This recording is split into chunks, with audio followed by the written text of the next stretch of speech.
干了这行，你们就会知道，生活从来不会按照剧本来走。有个女孩子，我差点没让她给气吐血。95年的在体制单位啊，咱不知道是干这行的都挺骄傲还咋地啊？一堆人想认识她的时候，那是挑挑拣拣说自己不着急；没人找她的时候，又唧唧歪歪说自己恨嫁。她不急，她爹急啊！他爹就说了，不管咋地，今天就给我弄出去。要求不高，有房、事业单位、父母有退休就行。前一天我们这边来一个小伙，28岁，长得老帅了，我一看他俩就合适，我就给他说了。他又出那个样啊，说自己现在不着急，不需要，等等吧。气得我呀，就叉着带着这氧气瓶找他爹告状去了。他爹一看，哎呀，这小伙子好啊，眉清目秀，那大高个，1.8米几啊，工作还好，人父母条件也很好。这姑娘当时呢就懒懒散散的答应了，说回不去。我就给安排了呀，上周六下午2个人去喝个咖啡。结果奶奶的啊，这姑娘呢是懒得去，又怕她爹说她，就让一个闺蜜替她去了。她闺蜜是个设计师啊，长得倍儿漂亮，96年的，2人大学老师。你说你选人也不会选啊。这女孩子吧，有时候会用一些美颜之类的啊。这2姐妹啊，这脸型胖瘦都差不多，男士80%的那也是没认出来。为了顾虑女方的面子，这闺蜜啊没有主动说自己不是当事人。这闺蜜的性格呢也比较活泼开朗，男士也挺喜欢。相亲也不像其他相亲对象啊，上来就问车问房问年收入啊等等之类的，烦得很。而且人这闺蜜啊长得比那姑娘好看太多了。总之啊，这男士呢也非常满意。临走啊，这男士想跟这闺蜜啊要个微信，这闺蜜不让，怕露馅啊。这闺蜜回去之后就跟这个女方啊是大夸特夸，说这个男士啊，哎呀，真的是人长得是倍儿帅啊，工作也好，条件也好，性格好等等，把这姑娘给说心动了。他就让他爹啊赶紧给我发个信息啊，说要再约个见面。我一看哈，这有戏啊！哎呀，赶紧就给他俩呀安排昨晚吃饭去了。前提啊，我跟他爹啊都不知道他找闺蜜代替相亲这事儿啊。昨晚这2人就去约会去了，结果男方一看啊，那不是上回那一个啊，就很疑惑。女方这一看，哇，真的很帅啊，立马就喜欢了，赶紧解释啊，上一次是因为自己临时有事啊，怕男方失望，让闺蜜来的，自己才是当事人。哎，他还蛮骄傲的说出来了。男方一听啊，人这心里肯定不愿意啊，你出于礼貌呢，我还是愿意跟你认识一下。聊天全程啊，哎呀，这姑娘就叽叽巴巴的啊，车房年收入父母干什么的，再加上女方这长相也不是她喜欢的。2人吃完饭很快就回去了。接着男生就给我打电话，说自己不喜欢今晚这个，让我去打她闺蜜电话。这给我整的真醉了啊！我回去把这姑娘都给说了一顿。她倒好，还生人闺蜜的气，觉得闺蜜一定是给她挖墙脚了，怀疑人闺蜜和男士已经好了。友谊的小船说翻就翻呢，爱情的巨轮说沉就沉呢，唯有你这单身狗的小船都是屹立不倒。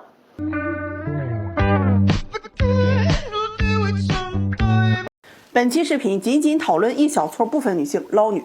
我在这行做了有10多年啊，是不是捞女一眼就能分辨得出来？今天给你们一次性讲清楚什么是捞女，她们各自的段位以及一些特征啊，大家可以做个分辨。生活当中一定要避雷。在中国当下婚恋市场上面，绝大多数女人对婚姻的需求啊，大多数啊都是精神满足以及物质保障。所谓的精神满足就是我要找一个有眼缘的，对我好的，自己喜欢的嘛。物质保障是觉得我要和你结婚，你要有车有房有年收入，才能够保障家庭的稳定。这是婚恋市场上面大多数很正常女人的择偶要求。而捞女啊，顾名思义啊，她的目的性很强，只有一个字，捞。她要求你能够满足她的物质需求，喜不喜欢你这根本不重要。重要的是啊，你能够给她带来她想要的就是钱。捞女是很善于利用情感关系来获得利益的。我们举个例子啊，一个普通的女孩子，她会因为你不陪她，不安慰她，觉得你不关心她而对你提要求，表达自己的各种不满。而捞女的关注点只会让你不停的去花钱转账，不然她就会生气。那你呢，只能用钱来解决。他们将感情和物质分得非常清楚，有时候会特别熟练的将各种领悟来的这些路数使用在多人身上，俗称养鱼，以实现利益的最大化。捞女呢，我简单给大家分下类，我说的不一定全，带着经验足够多嘛，可以给大家一个参考。我就把它分为初级、中级以及高级啊。初级捞女这种往往目的性没有那么强，主要就是贪。他们会善于利用男人的喜欢而去贪便宜，这类往往在认识的初期啊，不拒绝不同意，经常要求啊男方带他吃一些高档一点的饭啊，逢年过节要个礼物红包等等，一到确认关系的时候就拖拖拉拉，就这么爱吊着你。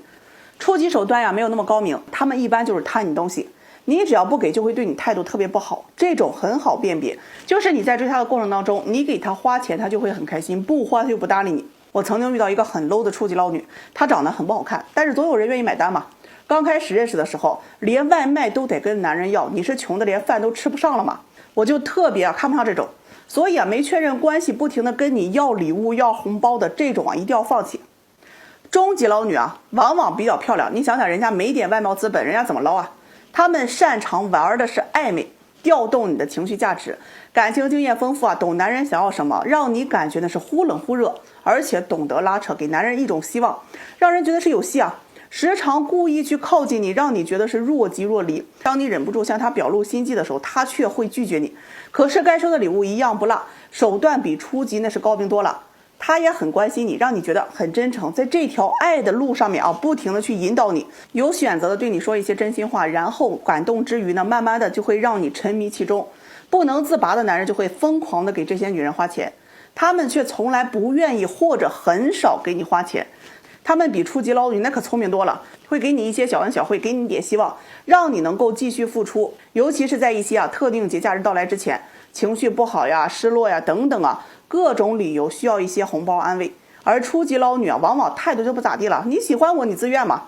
这高级捞女一般男人呢是没有抵抗力，尤其是那些好色的，他们往往都是非常漂亮的，可以满足男人的性幻想。那朋友圈的照片呢，拍的是又纯又欲，哎呀，屁股和胸总要有一个对着镜头，配文呢都是仰望45度的忧伤，没事呢都会晒晒健身房美食下午茶，空了就要去做做保养整个医美。他们高明在哪里特别会装傻，装清纯，装柔弱，在你面前呢是毫无保留把自己的弱点展现给你看，哎呀，动不动就要哭一哭然后激发起你这种保护欲和拯救他之后的成就感。先把自己的这些柔弱的点完全暴露给你，让你知道他现在是脆弱不堪的，然后就会引导你去安慰他，给他一些细心的温暖，这样他就能够准确的抓住你的把柄。一般男的没有得到女人这一套对待的，通通乖乖就范，为他鞍前马后，然后他会慢慢的在引导你付出，制造沉没成本。金钱就是捞女制造的沉没成本，男人前期投入越大，他越难离开捞女。这类女人他们重点瞄准的是部分中产男，他们是中产男眼中的白富美。有些中产男会下血本去追求捞女，并且诚心的去求婚。高段位的捞女也会与中产男去结婚，前提是房子加名、豪车彩礼，这是捞女的融资型婚姻。即使你付出了再多，大概率最后也会面临各种分手。他们会为了分手时将情感的包袱甩给男人，必然会找出男人的弱点进行精准打击。当男人还在失意的牢笼当中自怨自艾的时候，他已经开始准备往另一个人的怀抱当中走了。现在婚恋市场上还有一条灰色的产业链，就是教女人如何做捞女。那些一个月让男人给他们花30万的女人来做老师各种课程各种话术，他们教学的第一步就是筛选，要在初期让男人主动给你花钱，不给你花你就不开心，这段关系就及时的去断掉。你想要分辨出来捞女就记住一条，他们从来都是奉行金钱至上的原则，没有了金钱的供给那自然而然就悄然而去好的感情不会只围着钱来去赚的，人家好姑娘会明事理，不舍得给你花钱，懂得礼尚往来知分寸，或者不喜欢你会尽快拒绝。爱人先爱己，责人先责心人这辈子你会遇到的人很多的，不对的人及时撤退，一切都可以重新开始的。宝再见。兄弟们下班了相亲我跟你们讲过很多遍，重点一定是筛选，选人很重要，娶错妻毁3代。给别人相亲这么多年给你们几点建议。老阿姨今天有空有些人坚决娶不得的。第一种呢是情绪不稳定的人，我之前很多期我都有讲过，两个人谈恋爱你能不能走得长久真的是跟情绪有关系。婚姻当中鸡零狗碎的事情太多了，稍有一点事情就能炸包，这3天2头的吵架，今天跟你谈结婚，明天就要跟你提分手，时间长了你自己都会觉得很累的。面对这段感情小心翼翼，如履薄冰。兄弟们真的再怎么爱也要放手，找个情绪稳定的人真的太重要了。遇事可以商量，和平相处，不会被感情内耗，不用动不动就看人脸色被发脾气。不是说男人都喜欢在楼下的车里抽支烟才回家吗？你要找个情绪不稳定的，我建议你得提前买个房车，这样能够在楼下待的时间能够长一点。第二呢，我觉得这点很重要不要找很容易激发你极端情绪的人。前一段时间我去劝架，有一对男女吵架，那女方说话很难听带刺不依不饶，你怎么劝他就不听，直到这男方被逼急了，一气之下把手机摔了，把家具给砸了，变得歇斯底里的时候，他又站出来去指责你，你看你情绪不稳，有暴力倾向，以此又来指责你的不是。这种人日常相处嘴很毒的，逼不死你不算完。有的时候人的情绪真的是被逼出来的。为求长命百岁劝你是远离嘴毒的人。第三种远离谎话连篇的人。这种人很恐怖啊！你不要去听什么善意的还是有意为之的。我接触这么多人，我始终都认为诚实的人才是最可靠的。前些天我接了一个情感咨询，我都觉得很有意思啊。有一对男女朋友啊，两人异地，这男友给女友晚上打电话，他要么不接，要么在忙，要么没听见，要么手机静音等等啊。男士呢就不放心，就让他给发微信，发个实时定位。这姑娘很生气啊，上来就指责男方，哎，你不相信他。两人呢就为此大吵一架。第二天这男友考虑一下啊，想去道个歉，就去找他，发现他没在家里。这姑娘呢就打电话说啊，自己开车去了外地，男友要打视频，女友挂了，说自己车被撞了，要忙。哎呀，这男友担心她呢，又去找他，他又很烦，去指责男士不要多管闲事，又说车撞得不厉害，一会儿就能开了。总之各种谎话连篇，你听了都很搞笑啊。这种爱说谎的人，他们会不受控制的撒谎，总是给自己找各种借口。他什么事情都可以找借口啊，哪怕是那些实际上不需要借口的事情，他们编瞎话的能力啊，永远都比你问的要快。他们总是会指责别人，反正错永远都不会是他们的。他们会把更多的时间花在解释自己的行为是如何合理上，而不会做出很多实际性的改进。哪怕谎言当时被撞破，他们也不会表现出一丝一毫的后悔或者羞耻。这种人啊，娶回去你身边得配个元芳哎。第四种呢，不会解决矛盾的人。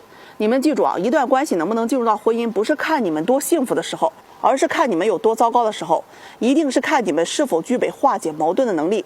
婚姻它不是1年2年，而是几十年。你会发现幸福的人他都是一样的，他们遇到矛盾会冷静处理、沟通解决，而不幸福的婚姻啊，遇到矛盾不会听对方说什么的，一味啊只会考虑自己的感受，说着很多消极的话，伤及你的自尊。当你去尝试让你们之间的沟通变得有效一些的时候，要么被对方冷处理，要么战争升级。这个时候你必须马上道歉和谅解，如果不这样做，矛盾只会越来越激烈。所以啊，为什么不要让你们闪婚？多了解一下两人的相处模式，看看和对方吵架的时候，对方处理问题的方式方法，这个很重要，可以决定你能不能跟这个人走一辈子，以及能够走多远。第五种呢，生活当中经常跟你谈钱的人，你要谨慎啊。我认识一个女孩子，月薪3000啊，化妆品都是几千的，那时尚衣服都没有低于下千，包包都是上万的，她所有的东西都是从她的追求者里面那里要来的。所以你要会看人，朋友圈里经常晒着名媛生活的，自己却是拿着月薪3000的人，这种要不得。和你接触的过程当中，谈钱会让他开心，没钱就撂脸子的也撂不得。捞女太多，注意防渣。没确认关系啊，不要太主动给人家送很多东西。遇到礼尚往来的姑娘，一定要好好珍惜。哎呀，我唠着天黑了。总之呢，鞋合不合适脚知道，不要闪婚，多相处一段时间，去看看这段关系。如果它让你莫名的感到焦虑和恐慌，甚至心累，那这段感情要不得。宝子们，散会。